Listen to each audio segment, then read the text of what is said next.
Hello everybody, this is Lee Phillips, Journey of Truth. We are in Loganville at the Baptist Church for the meeting of the Loganville Historical Society.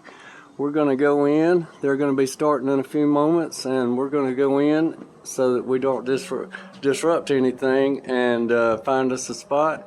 And we're going to video the meeting so that we can share it with those out there that might not be able to come.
Excuse me. You're good, you're good. Life as it happens.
We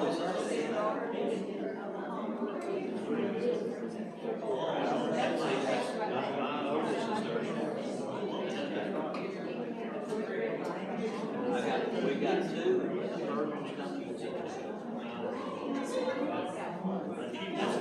That's the best part. Goodness. Stay there.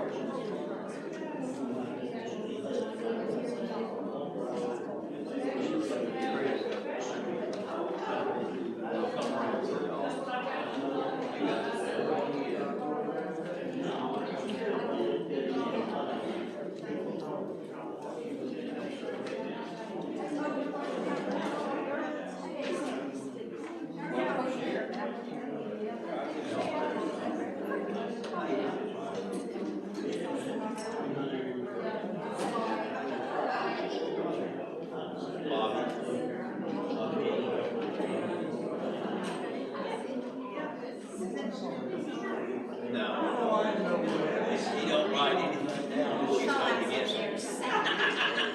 He's here next don't work today. In fact, most days they don't work. He left now. Oh, there he is. You doing okay? Good to see you. Danny.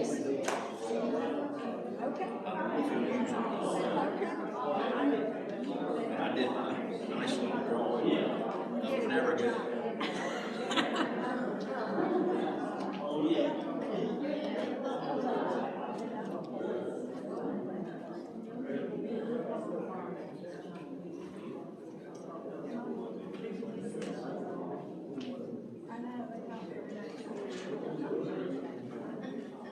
Ladies and gentlemen, we'll call our meeting to order.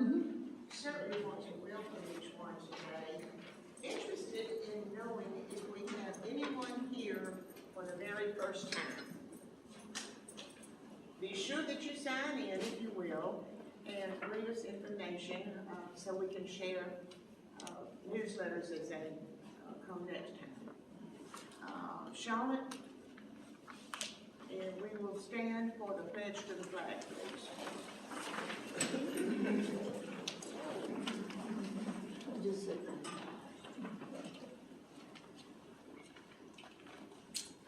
Pledge allegiance to the flag of the United States of America and to the republic for which it stands, one nation, under God, indivisible, with liberty and justice for all. Let us pray. Father God, we come to you with humble, thankful, and grateful hearts. We ask that you be with us this day and with our speaking. Give us all your guidance and strength. Thank you for your many blessings. In Jesus' name we pray. Amen. Oh, you're doing the welcome, but you want me to read for me?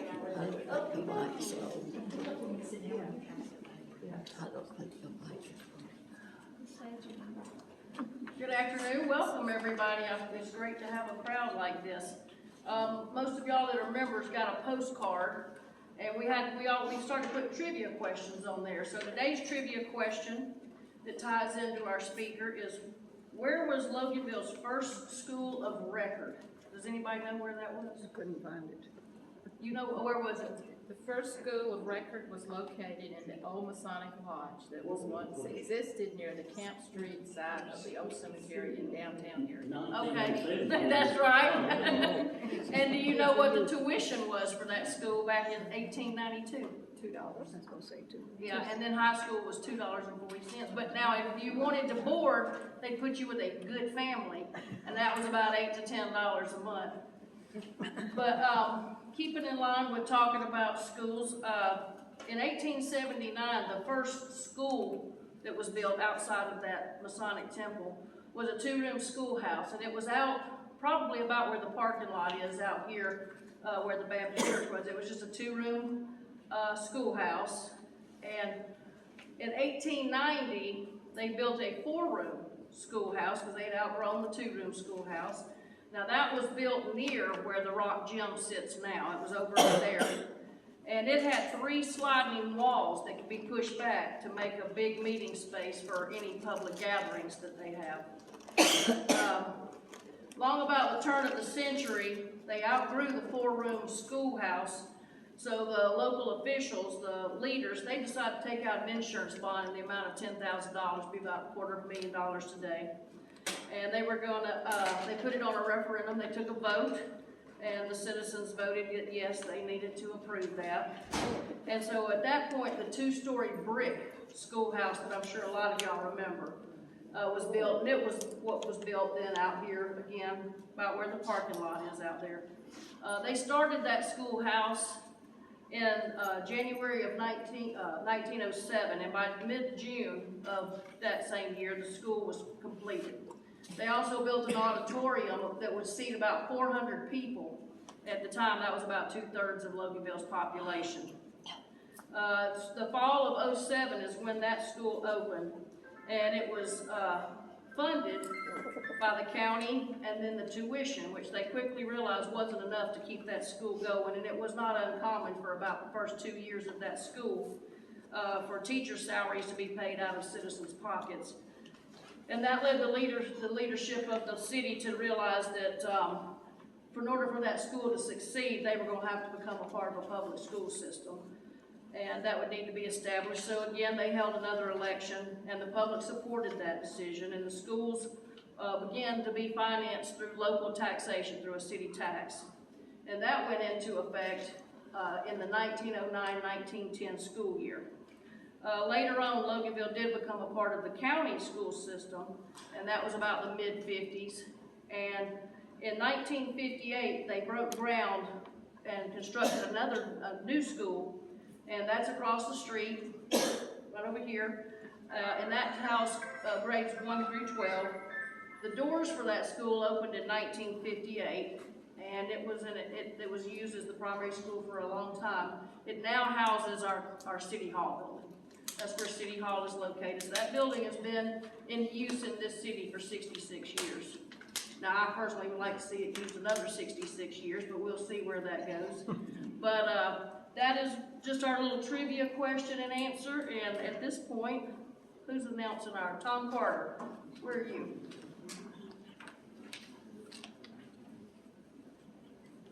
Thank y'all.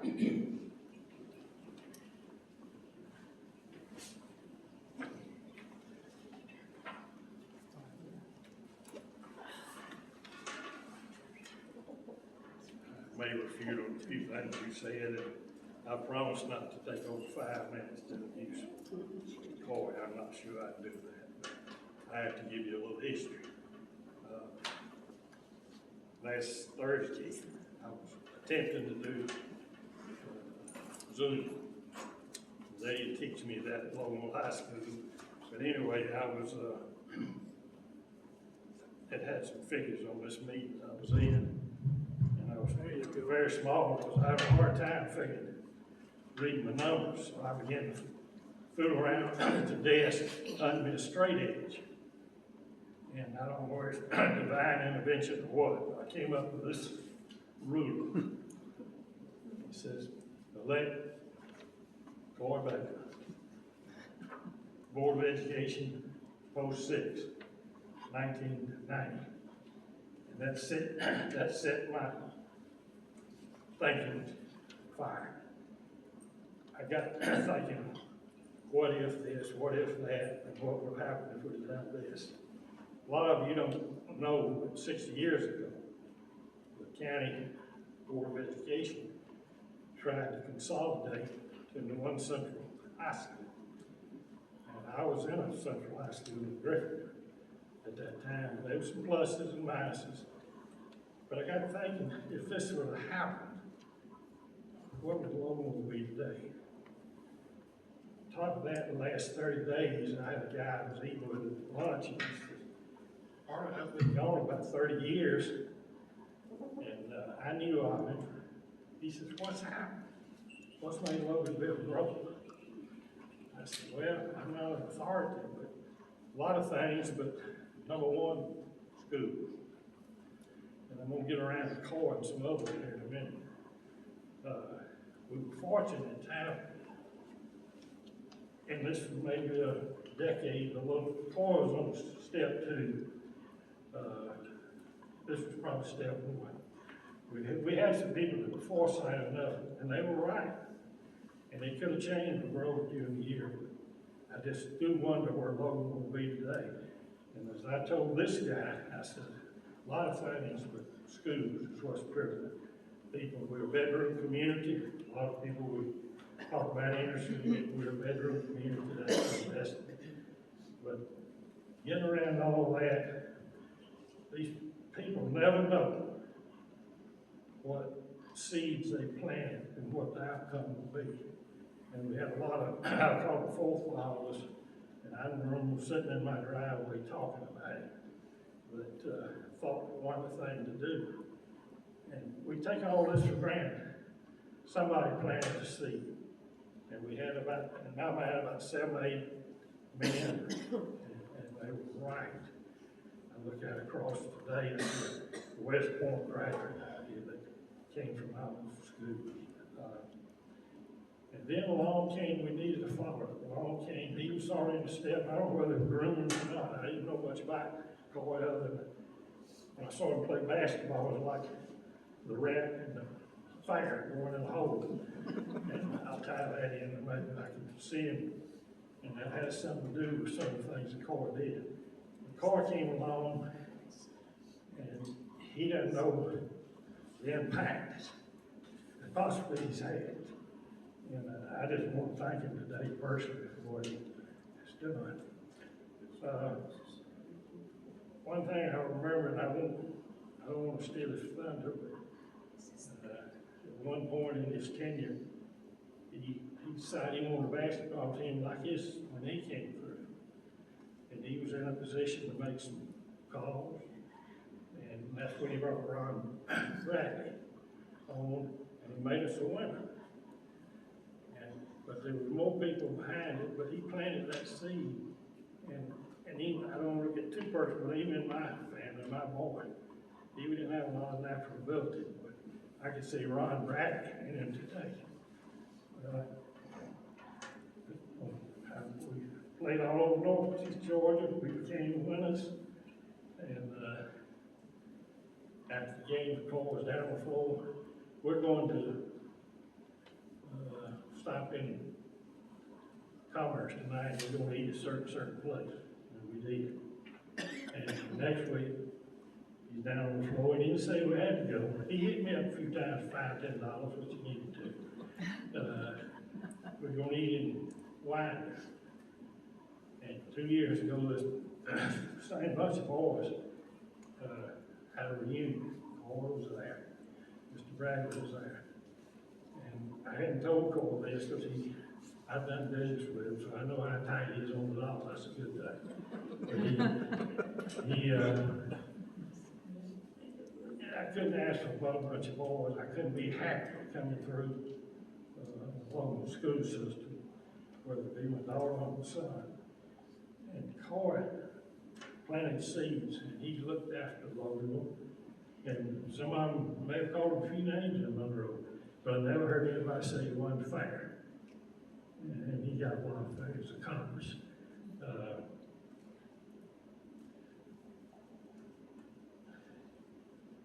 Coy's a man that can do anything. I don't want to start a room, but knowing Coy, somebody said, oh, his wife might be pregnant tonight.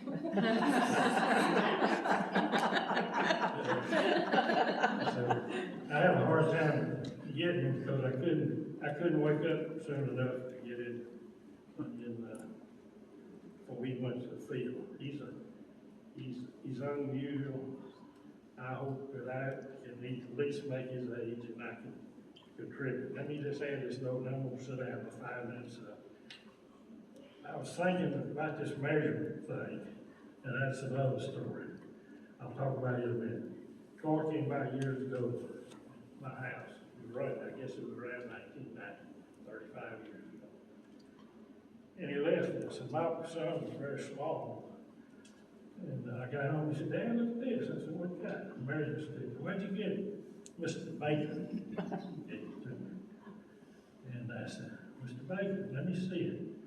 and I don't remember all the details. But it took him a while, but he knew how Cole supported this team, and he knew how good they were, and he was giving a lot of energy, time, effort, and personal money. And he began to become Mr. Baker then. So Cole's been called a lot of things. He'll answer the Baker, and so whatever. If you hadn't heard this guy before, you can call him anything. He's used to it. So Coy, and the other things I'd say, the floor is yours. Have at it and do a good job, because I'd like to roast you if you don't tell it all. I will say this for a secret, or supposed to be. Coy told this, and I don't think he's sharing it. He said, now we've got through school, they went for Eddie Copeland. Eddie was real smart. And she did a good job with him, and then he got his PhD from Little Bottoms. I just told him for that, and I'll be a little bit funny now. Sit down. I was in Tampa, Florida, good many years back, and the car broke on Florida Avenue, and the guy knew I was. He said, Carter, said, you from Atlanta? I said, well, I'm in a little town about 30 miles out of Atlanta. It's called Loganville. He said, that sounds familiar. He said, you ever heard of Little Bottoms? I said, yes, sir. I have. I said, I got a real good friend that lives on Little Bottoms. He said, Miss Carter said, I drank too much. Some of the best liquor I've had in my life. So I'll leave it to you, Carter. And if you got any, you save everything like I did. If you got more, I've done wrong. I have done a war that roulette. You're all right. And he's finally learning your name. And I need to sit down, but I gotta say this. Another kid, another part of my family that's sitting here today, my son-in-law. If I know Court approved, it might have been a little easier on me.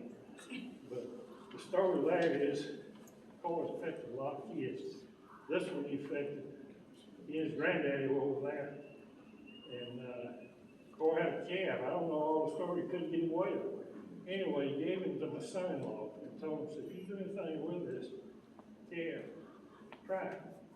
He gave it to him, he got him fattened up, took him, made a lot of money on him. He couldn't get back to Mr. Baker fast enough, so he got no more than 6 years. So he's affected my family a lot. Love you, buddy. Thank you. I told Thomas if he'd say all those nice things about me, when it was over, I'd buy him a steak. Wait a minute. I didn't tell him what kind of steak. We go into McDonald's and get one between 2 breads, Tommy. I'll do that for you, Carl. First of all, I want to ask y'all a few questions.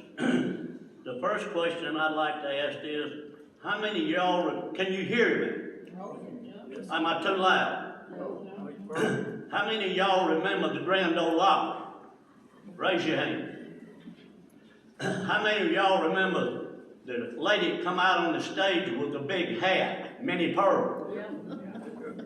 How many of y'all remember what she would say as soon as she walked out on the stage? I'm so proud to be here. I'm so proud I could come. Well, I'm just like Minnie Pearl. I'm so proud to be here. I'm so proud I could come. And let me tell you why. I got 2 good reasons. First of all, 11 days ago, I turned 91 years old. Number 2, in 1952, I graduated from Loganville High School. And there was 15 girls in my class and 10 boys. And we're a close class. And we get together real often and sit down and talk and just enjoy each other. We met some time back, and there were, remember now, there were 15 girls. There was 4 girls there, and 1 was not able to come. That means there's 10 done going on. Out of the 10 boys, I was the only one there for a good reason. I'm the only one left. And I'm so proud to be here. I'm so proud I could come.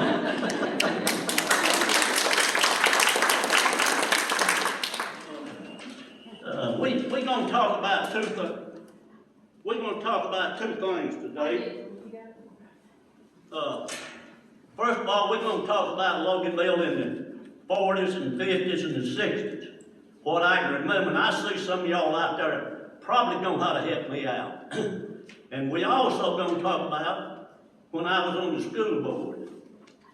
I served on the school board from 1970 to 2000. That's 30 years.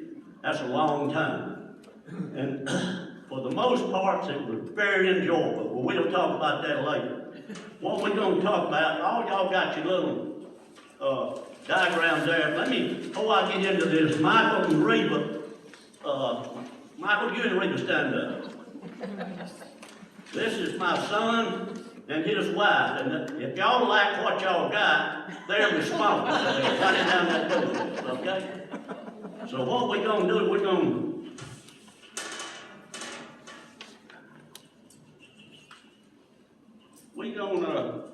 gonna go by this, and we're gonna get off of this song. First thing we're gonna get off of it. I remember we're gonna start at the red light in Loganville.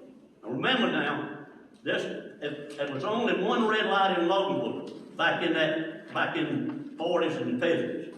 We're gonna start at the red light. We're gonna go out 20 toward Conyers to the second road to the left.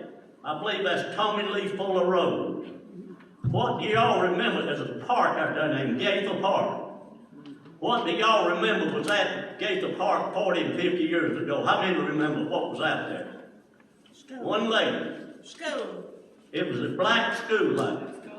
And let me stop right here before I go any further on that.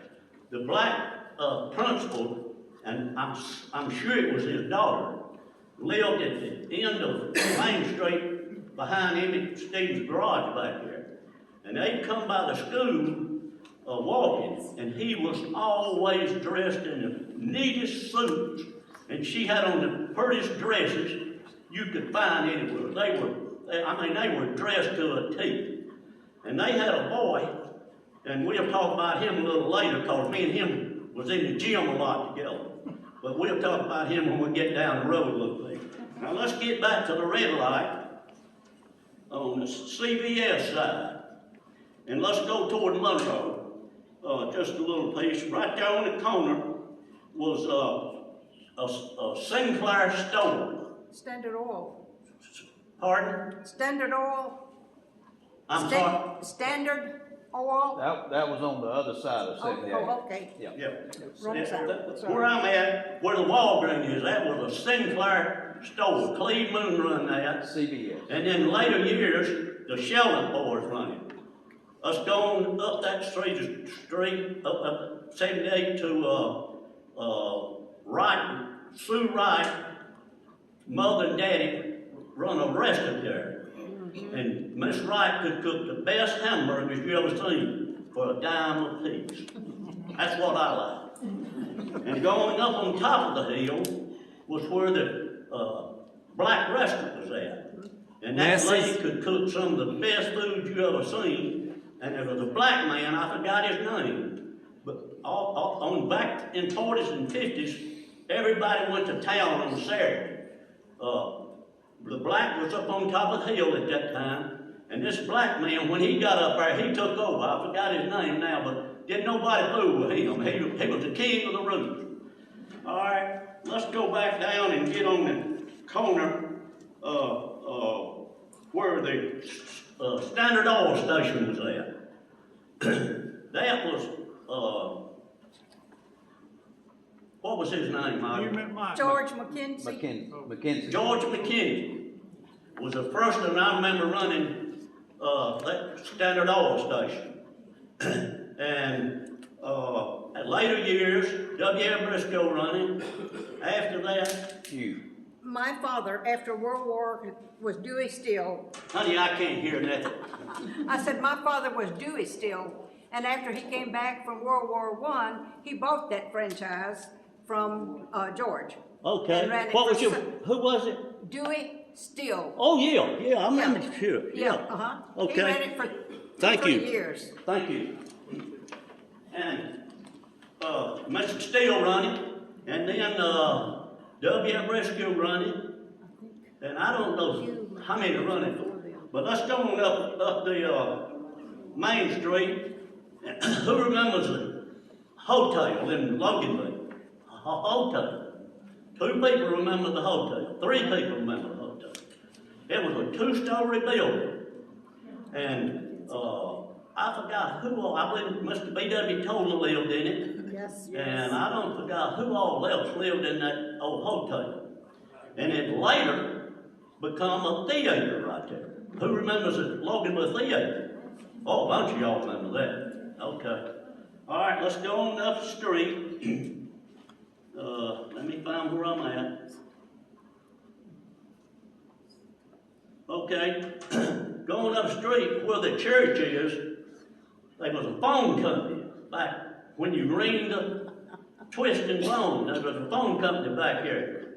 And going up the street is where Joe Rockmore's family run a store there. I forgot what kind of store it was, but that's where they're gonna have a restaurant there now. I got it framed up for a big restaurant. And Joe also, his parents also owned across the street at that time. And we'll talk about that when we get over there. But the next thing was the Bank of Loganville. And it opened in, what did I do with my notes, Mike?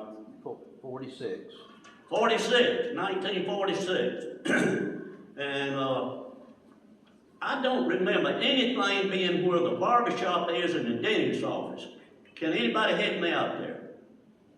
Dr. Floyd had an office. Washerette, there was a wash place there in that building. Laundry. Okay, thank you. And I don't remember anything else from that point till we got to Dr. Floyd's house.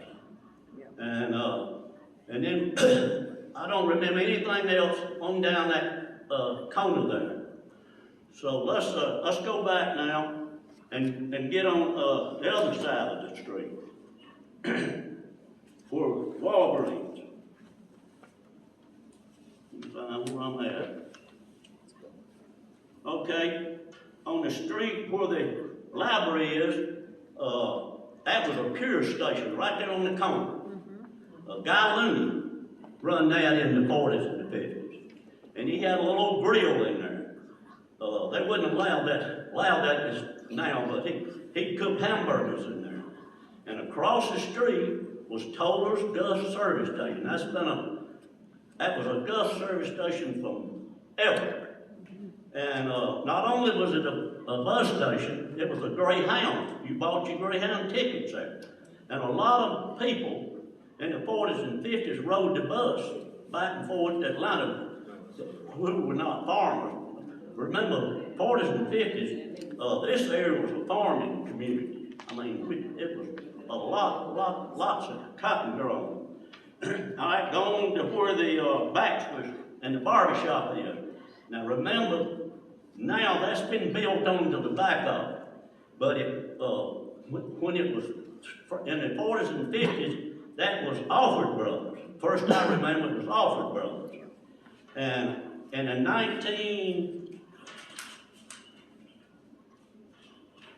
what year was that offered by Michael? Alford's opened in 35. 35. In 1935, they come to town. And Charlie Kelly come running Alford Brothers. And then in 43, Charlie Kelly bought it out. And Charlie run it. He had a grocery store and a dry goods store there. All right, now going on up next to him was Guy Henderson's garage. He run a garage right there on Main Street in the 40s and 50s. And go on up a little further, and that's where Joe Rockmore's other parent, and she also had a restaurant. And she could cook good hot dogs. And they were down the place. And go on the next door place was the dry cleaning. We had a dry cleaning on Main Street. And then it was Gleaton's grocery store. And then next to Gleaton, I joined the Army Reserve in 1952. And that's where the Army Reserve there was in 1952. But before that, there was an old building there with a top rotted out on it. And that was a bank, a Farmers and Merchant Bank, and it went under in 1930. And right on the corner there was Molly. Mitchell. Okay, thank you. And Corey, there was also in that stretch, Charlie Webb had a drugstore. okay. All right, thank you, Trudy. And right behind this Molly store was a jail. And didn't nobody want to go there, but it was quite busy, I can understand, on Saturday night a lot back in them days. But also it was a city hall for a number of years. I don't know how many years, it was a city hall. And then where the green is there, that was Bird Brothers grocery store. And right behind the grocery store was a corn mill. They ground corn and sold coal, and it was one of the biggest grocery stores in town. And also, go on to the next corner where the Methodist church is. I believe in 1940, I remember what was behind the Methodist church. First and second grade of school. Masonic Hall, somebody said. Okay. Masonic Hall, somebody. Even behind that, I'm sorry, you're right, the Masonic Hall was there, but even behind the Masonic Hall, on out that street, what was out there? It was a Dr. Gurley house. And in 1940, the first grade was in the Dr. Gurley house. I started school in 1939. Well, I started in the Rockville. But in 1940, for some reason I have not ever been able to find out, the first grade was in the Gurley house. And that's the only year it was there, just for 1 year. All right, now go on past the Methodist church. Who remembers living in a house where the parking lot of the Methodist church is? Who was it? I did, Mr. Sellers. Say it again. Just like Chief Sellers, Sellers. the police of Loganville. And let me tell you, he was the only police we had in Loganville that I can remember. And he didn't have a car. He walked everywhere. And he was a fine young man, old man, and he had two sons, Billy and Julian. yeah. And we'll talk about the oldest one when we get to the Rock Gym. But he was a good man. It was told that some of the farmers would like to come to town on Saturday, as I said a while ago, and he would. Some of them like to. This is a Baptist church. I better be careful. But some of them would like to take a drink, and he said, now if you get too much, you know where you're going. But if you act right, I'll leave you alone. He was a good man. But he was a chief of police here for 50 years, I guess. Not only was he the chief of police, he was a city manager. He took care of the city. And we'll talk about that, what all he done for the city in a little bit. But going on down the road, who all remembers a tater bait at side of the gym? Nobody remembers a tater bait. Well, let me tell you what the tater bait consists about. Mr. John Sigler, who was the FFA teacher, and one of the finest men I ever knew, set a tater bed out there for, I know, 3 years. And what it amounted to was he built this bed and he put sweet potatoes in it. And these sweet potatoes, he heated them somewhere or other. I forgot how all of it, but he put some heat to them and they would sprout. And that's what he done. He got the farmers potato slips where they could sit out on their farms where they could have sweet potatoes. All right, now I know everybody remembers the old rock gym because they're still there. But that rock gym has got so many memories in it. Reed Bennett played a little basketball in it, and I played a little basketball in it. And I went to a school board meeting one night, and I walked in the boardroom, and the superintendent said, "Cole, I need to talk to you." I said, "What you want? What's the problem?" He said, "Well, the health department's gonna make us tear that gym down." I said, "Whoa, that ain't gonna work." I said, "Me and you both get our head chopped off if you even think about it, tearing that gym down." And I said, "What can we do?" He said, "I don't know." And he finally said, "Reckon the city would want to take it." I said, "Yeah, I know they'll take it." Julian Sellers, the chief of police, his oldest boy, was mayor. And the next morning, I was rapping on his door. And I said, "Mayor, we got a problem." He said, "What's the problem?" I said, "The health department's gonna make us tear that gym down, and fire marshal's gonna make us tear the gym down, and that thing, we can't do that. We'll all get in trouble." He said, "You're right." And I forget now what all consisted, but we wound up, and it's still today, I guess, the city, I got the city to choose and the city council to do it for a dollar. They supposed to be mailing the Board of Education $1 a year. Are they still doing that mailing? I will check on that. Well, make sure they don't tear the gym down. Oh, hey, as long as I'm here, they're not tearing that gym down. But I still love that old gym to this day. But going on down past the gym, how many remember the cannery? Where the cannery? Woo, bunch of them. Oh yeah. Well, I'm gonna tell you, Mr. John Siegler again was very instrumental in helping the farmers out in the community, what they would do. And when gardening time, they'd come over, ever so often, once to 2 weeks or whenever, he'd fire up the boiler back there. And the farmers would bring their stuff in and can it.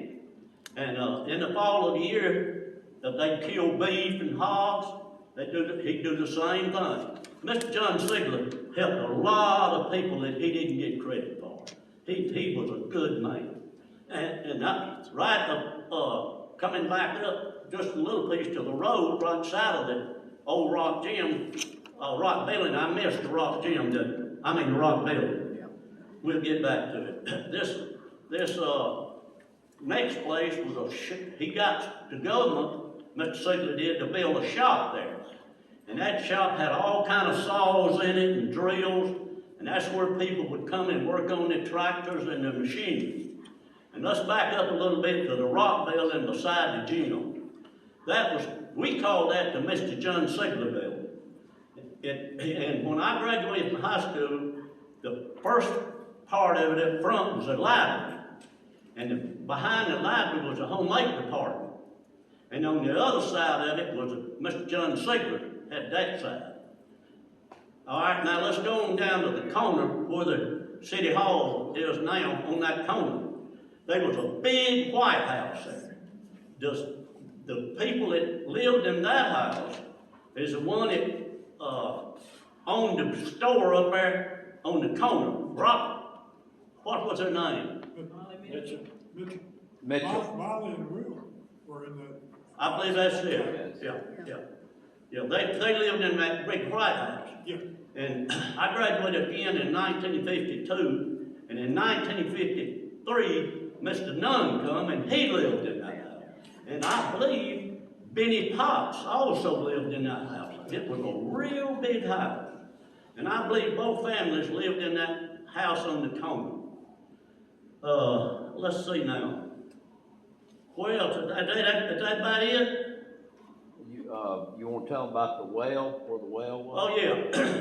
We was talking about Chief Sellers a while ago. I told you he was a police, city manager. And one of the things he would do, I'm not sure where he cut it on or he cut it off. The city well was on what street? Off of Lee Bird Road. Off of Lee Bird Road down there where the city well was at. And they furnished water to the, all up to the big tower up on 78. And I'm not sure where he would go down in the mornings and cut it off or go down in the afternoon, but vice versa. He went down in the morning and then late in the afternoon he'd walk back down there and cut it on or off. Again, he was a city manager.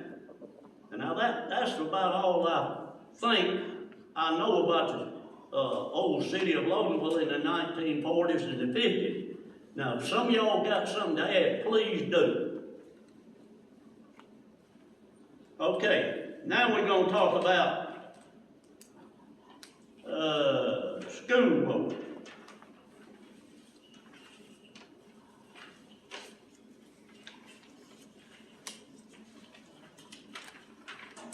Well, I don't know what I've done with my Notes. I don't know what I've done with my, oh, it's back here.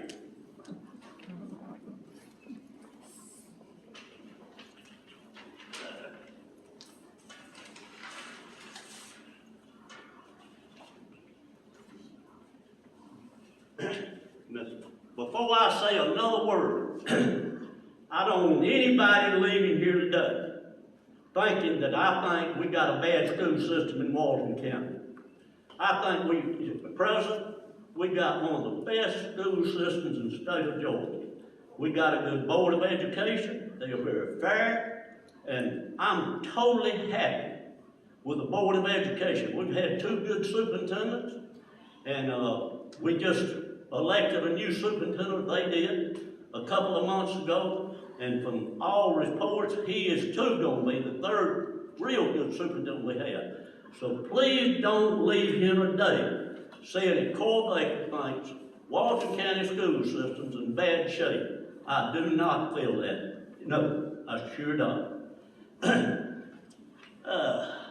I went on the school board, and I'm going to try to talk about this and be a gentleman, okay? But I may get excited. So if I get too excited, y'all want to leave, the door's right out there. In 1970, I went on the board. And I've had people to this day saying, Cole, how in the world did you get interested in the Board of Education? Said, we know I was not the star student in my class. I never was asked to join the bathing club. And they said, Cole, how in the world did you ever get interested in being a school board member? I said, I did. We come home from church one Sunday, pulled in my driveway, and there's a car sitting there. And I thought, who in the world is that sitting in my driveway? And I drove by the car, and I saw him, and I knew both of the gentlemen. My family got out and went in the house. I got out, went over, he rolled the glass down on the passenger side. I said, y'all get out. He said, no, you get in. So I got in. We talked a little bit, and he said, well, Coy, said, I guess you're wondering why we're here. I said, it had crossed my mind. And he said, well, we want your permission. I said, you want my permission? He said, yeah. I said, for what? He said, well, you know Clark died. Clark McCullers had just got elected. Hadn't served even a whole month, I don't think, when he died. He said, we want your permission to take your name down to the Walton County Board of Education and get you appointed on the board. I said, oh, I don't want no part of being on school. I said, now, I am interested in getting politics.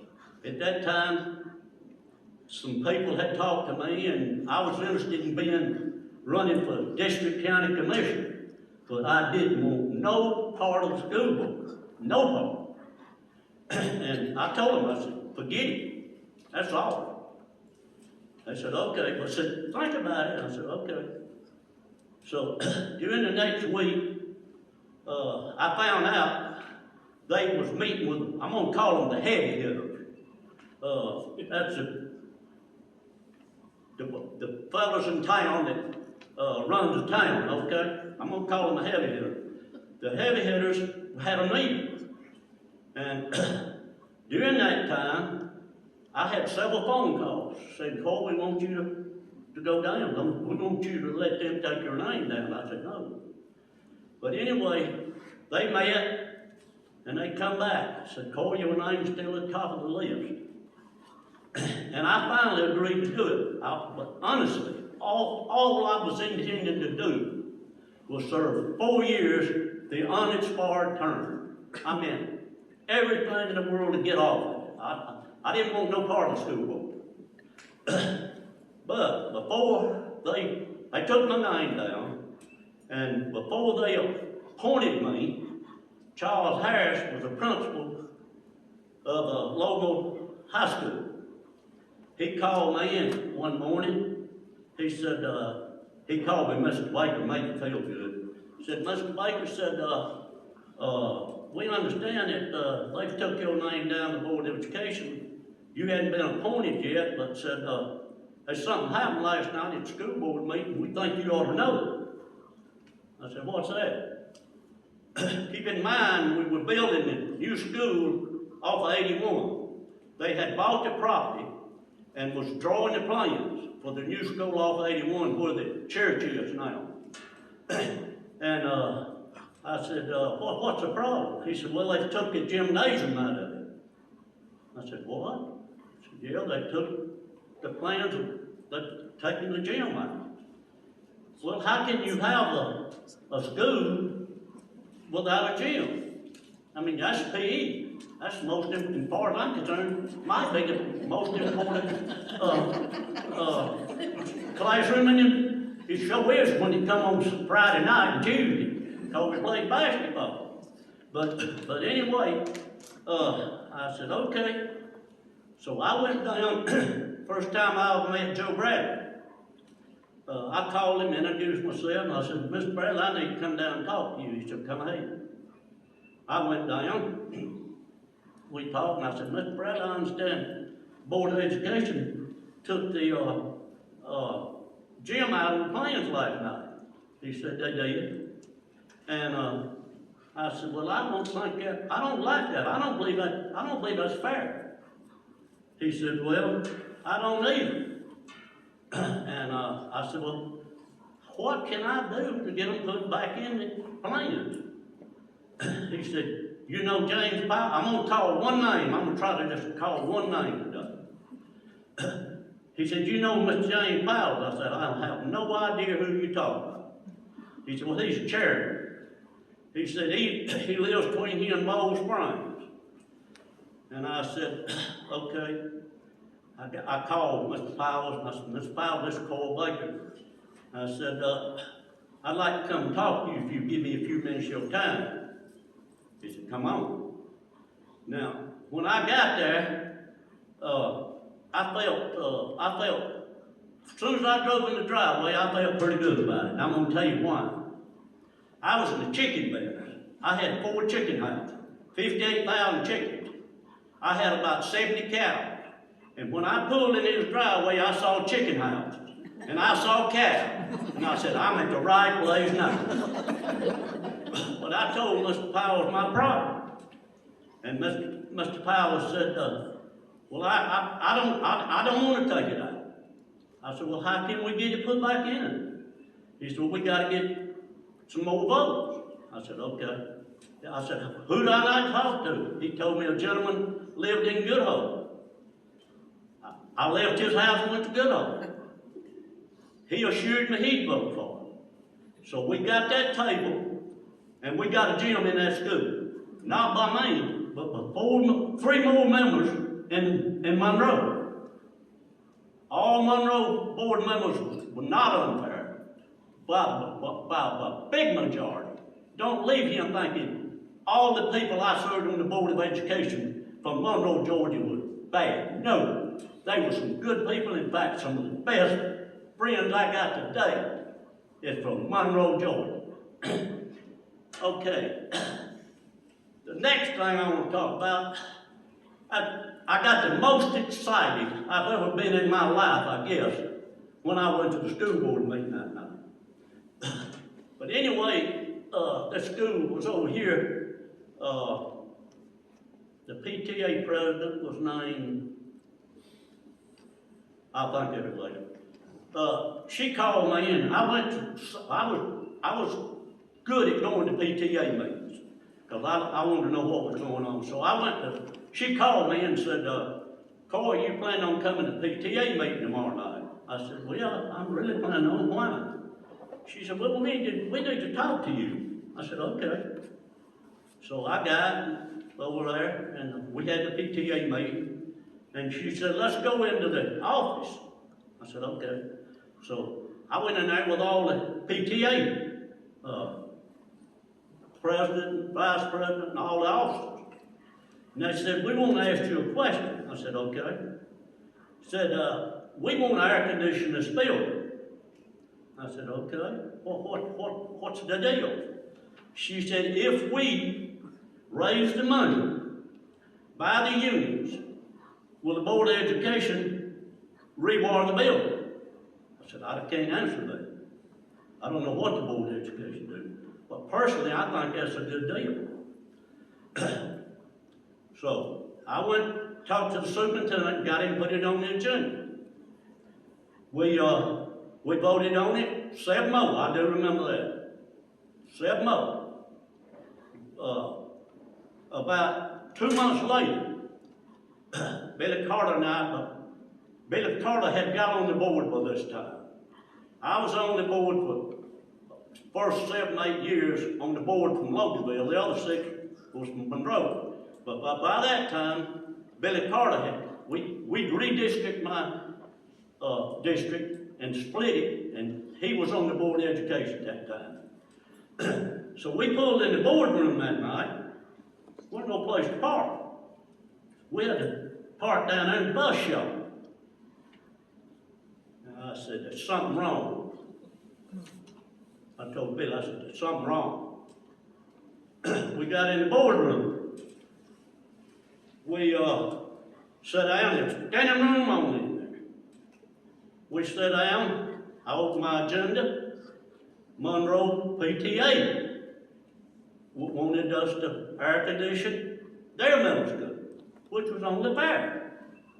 So we went down the agenda. When we got to that item, their PTA president got up and said, we want to air condition our middle school like y'all done in Loganville, or like y'all going to do in Loganville. And everybody said, fine. Somebody made a motion to do it. Somebody seconded it. And I said, I'd like to ask a discussion. I'd like to ask a question. We're going to do the same thing at this school that we done in Loganville. I didn't hear that. I asked again. I didn't hear that. And somebody spoke up, the PTA president, I believe it was, spoke up and said, we can't raise the money. I remember very distinctly what I asked. Have you tried? I said, any PTA officer has tried to raise some money, raise your hand. I didn't see a hand. And they had some of the big hitters there now. And I said, is anybody in this room tried to raise any money? Raise your hand. I didn't see a hand. I come unglued. I come unglued. That was the most unfair thing to happen, I felt like, while I was on the Board of Education. And I still think it was unfair. One more thing, and I'll let y'all go home. I told you Billy Carter we split my district 4 or 5 years after I got on the board. Well, after Billy got on, another 4 or 5 years. Keep in mind, local school attendance there was growing by leaps and bounds. I mean, they were coming to Loganville. Monroe was not growing at that time. And that's reversed now. Monroe's growing like crazy right now. But at that time, Loganville was growing boom. So I got the thing. I told Billy, I said, Billy, we need another school board member in Loganville. He said, how we gonna get it? I said, we gotta redistrict, like we did when you come on. So I got the superintendent to come up, get all the districts, 7 districts, how many voters was in each district.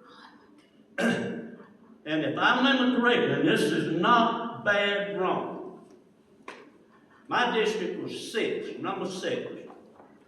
My number 6 district, like 7 voters, had as many voters, registered voters in it, as did three districts did in Monroe. Next school board meeting, I made a motion to redistrict. Billy Carter seconded. And I'm not sure how many voted for it, but it didn't pass. Went to the next school board meeting. I made the same motion. It didn't pass. I come back to Logan and got the big hitters together. I said, we got to do something. I said, this is unfair. So, the Legion, American Legion in Logan, the Bank of Loganville, and all of us that could give $1, and we hired a lawyer from Covington, Georgia. We went to Macon. When we got to Macon, they put me on the stand, our lawyer did. And he said, Mr. Baker, why do you feel like you need to redistrict? I said, Your Honor, I said, I represent District 6 with this amount of voters in it. District 4, 5, and 7 only has 7 more voters than mine, 1 district. And I said, sir, you know how to be a genius to figure out that's wrong. He said, repeat that. He made me repeat it, and I did. He said, you better be right. I said, I'm right, sir. He said, us adjourned. We went to lunch. We come back. He got on the stand. He said, he wanted me back on the stand. He said, I've checked, and the numbers you give me are correct. But said, this is not my job.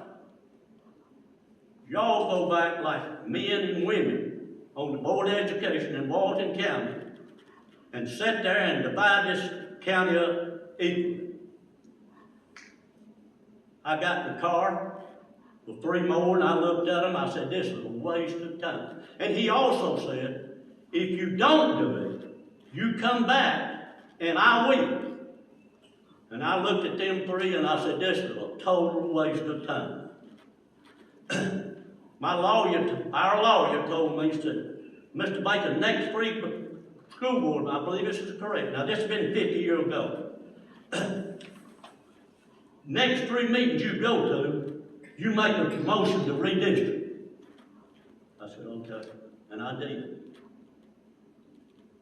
Billy Carter voted for it, and maybe some of the other voted for it, but it failed. 3 times.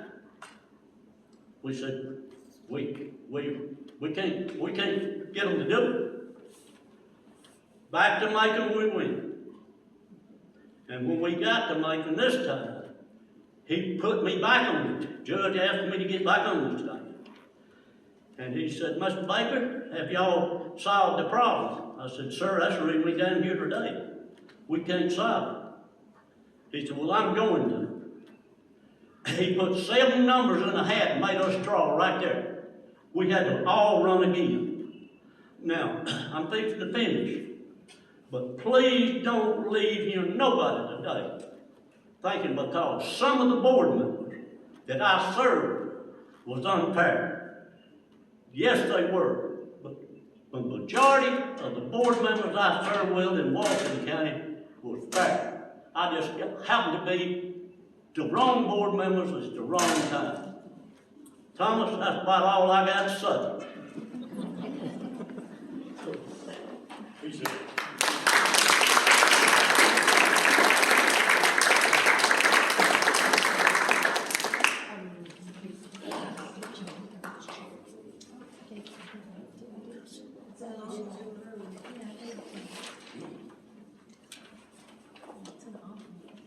Holly, thank you very much.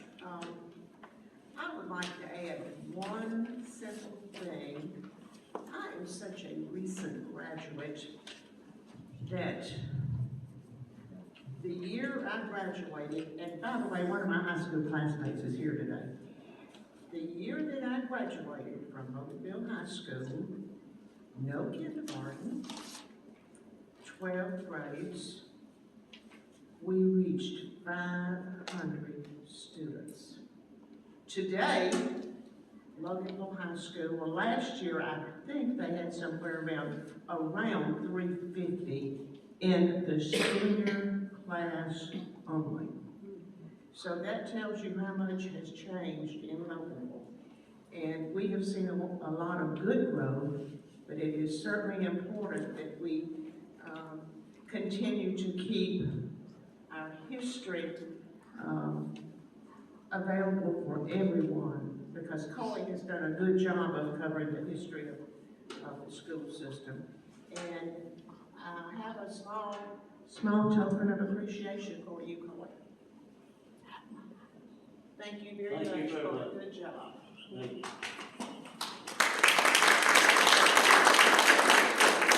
I have just a couple of announcements. First of all, we would like to announce we will be participating in the Loganville Fall Festival, which is scheduled for, I believe, Saturday, October 19th. And we do need volunteers in different shifts. Then on Sunday, October 27th, we have scheduled a cemetery tour, Mount Zion Cemetery. And that will prove to be very interesting. We wanted to wait until the weather cooled off a little bit before we decided to do a tour. And I have Holly she has a report available for the Festival of Trees.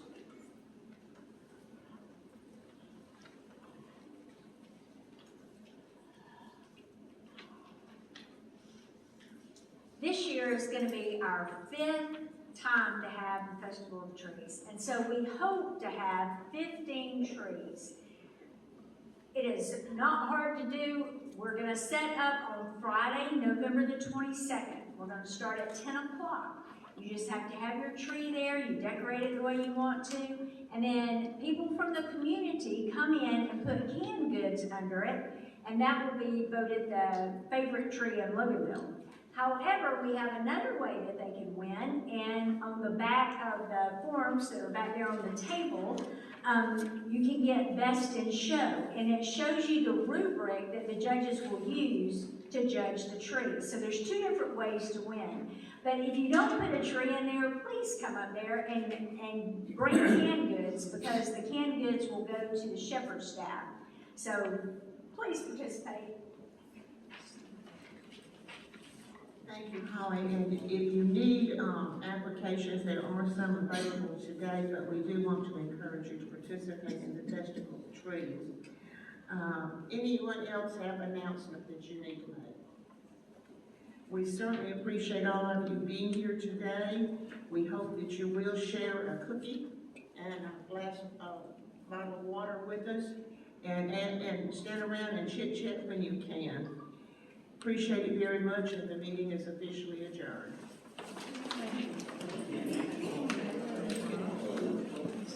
It's going to be